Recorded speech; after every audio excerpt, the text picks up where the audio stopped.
15 trophies and 550 appearances spanned over 25 years at Real Madrid.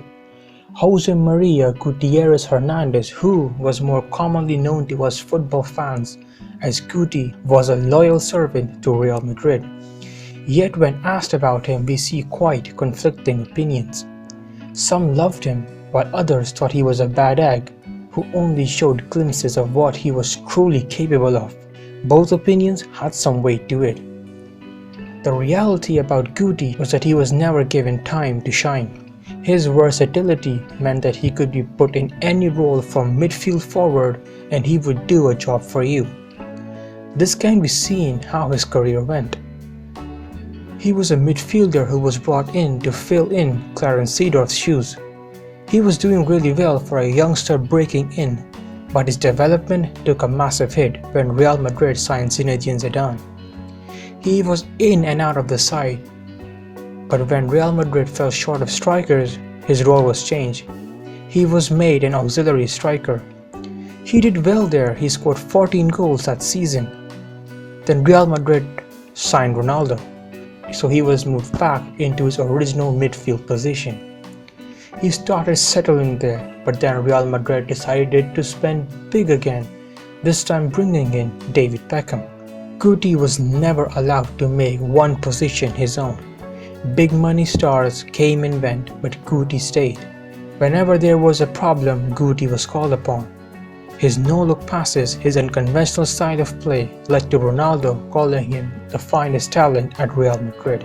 This is where the opinions of fans who loved him come from. Now look at the other opinion, where people thought he was a bad egg in Real Madrid's squad. So after the departure of Zidane in 2006, Real Madrid really needed a replacement for the Frenchman. Their lavish spending had stopped once Perez's tenure as Real Madrid president had come to an end.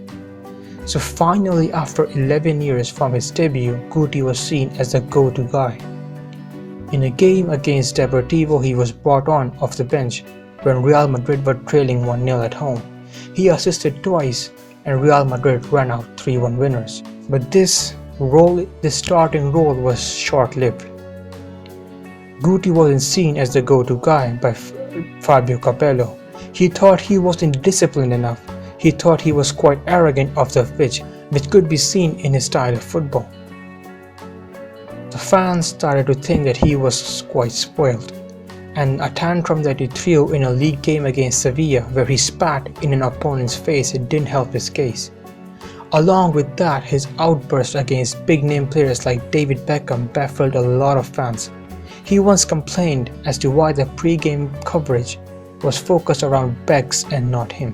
So now the question is, was Guti an underappreciated player or a player with massive head with limited football ability?